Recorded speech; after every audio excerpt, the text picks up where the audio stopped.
Welcome friends, welcome to R channel my first view. இன்றைக்கி சிம்பிளான டேஸ்டியான சூப்பரான முந்திரி பக்கோடா நம்ம வீட்லேயே எப்படி பண்ணுறதுன்னு பார்க்கலாம் ஃப்ரெண்ட்ஸ். வீடியோவை ஸ்கிப் பண்ணாமல் பார்த்தீங்கன்னா மட்டும்தான் நம்ம செய்தது போலவே சூப்பரான கிறிஸ்பியான முந்திரி பக்கோடா உங்கள் வீட்லேயும் செய்து அசத்த முடியும். வாங்க ஃப்ரெண்ட்ஸ், வீடியோக்குள்ளே போகலாம். இங்கே நம்ம ஒரு மிக்சிங் பவுல் எடுத்துருக்கோங்க. அதில் ஒரு 2 ஸ்பூன் அளவுக்கு நெய் சேர்த்திக்கலாம்.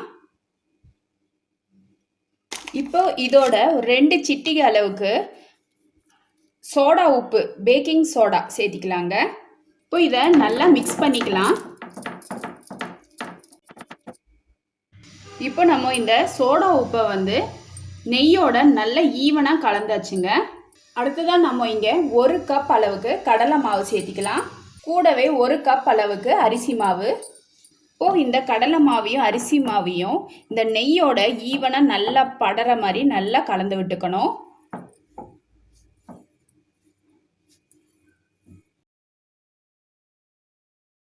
இப்போ நல்லா ஈவனாக கலந்தாச்சுங்க. பார்த்தீங்கனாலே தெரியும், நமக்கு பிடிக்க வரும்.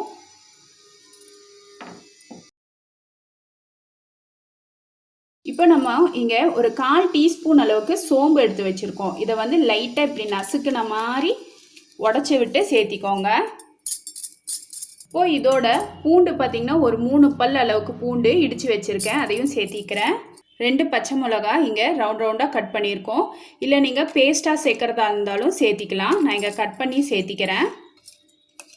பொடியாக கட் பண்ண புதினா 1 ஸ்பூன் அளவுக்கு சேர்த்திக்கலாம். அதே போல் பொடியாக கட் பண்ண கொத்தமல்லி தழை 1 ஸ்பூன் அளவுக்கு சேர்த்திக்கலாங்க. ஒரு ஈர்க்கு கருவேப்பிலை 2ஆக கட் பண்ணி வச்சுருக்கேன், அதையும் சேர்த்திக்கிறேன். இப்போது இதுக்கு தேவையான அளவு உப்பு சேர்த்திக்கலாம். இப்போது இது எல்லாத்தையும் நல்லா ஈவனாக கலந்து விட்டுறலாங்க, பெசரி விட்டுறலாம். இந்த புதினா கொத்தமல்லி தழையெல்லாம் அதிகமாக சேர்க்க வேணாங்க, லைட்டாக சேர்த்தா போதும். நமக்கு அந்த ஃப்ளேவருக்காக தான் நம்ம சேர்க்குறோம். இப்போது இதில் நமக்கு தேவையான அளவு முந்திரி சேர்த்திக்கலாங்க. நீங்கள் எவ்வளோ வேணாலும் சேர்த்திக்கலாம், உங்கள் இஷ்டம்தான். ஆனால் நான் இங்கே ஒரு 100 கிராம் அளவுக்கு மட்டும் சேர்த்திருக்கேன். இப்போது இதில் கொஞ்சம் கொஞ்சமாக தண்ணி சேர்த்தி பிசைஞ்சுக்கலாம்.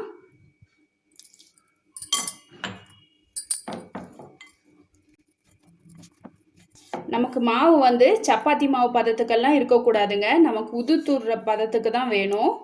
மாவு பார்த்திங்கன்னா இந்த கன்சிஸ்டன்சியில் தாங்க இருக்கணும். ரொம்ப அப்படியே டோ உருட்டுற மாதிரியெல்லாம் இருக்கக்கூடாது. பாருங்கள், இப்படி தான் இருக்கணும். அப்போ தான் நமக்கு உதுத்துடும்போது நல்லா வரும். இதுதான் முந்திரி பக்கோடா போடுறதுக்கு கரெக்டான கன்சிஸ்டன்சிங்க. இப்போ எண்ணெய் நல்லா சூடாயிடுச்சுங்க. ஃப்ளேமை மீடியம் சிம்முக்கு மாற்றிடலாம். இப்போ நம்ம பக்கோடாவை போடலாங்க. இப்போது இந்த நுரையெல்லாம் லைட்டாக கம்மியாக ஆரம்பிக்கும் போது நம்ம திருப்பி போட்டுடலாங்க. ஃப்ளேமை ஹை பண்ணி குக் பண்ண வேணாங்க, மீடியம் சிம்மில் வச்சே வேக விடுங்க.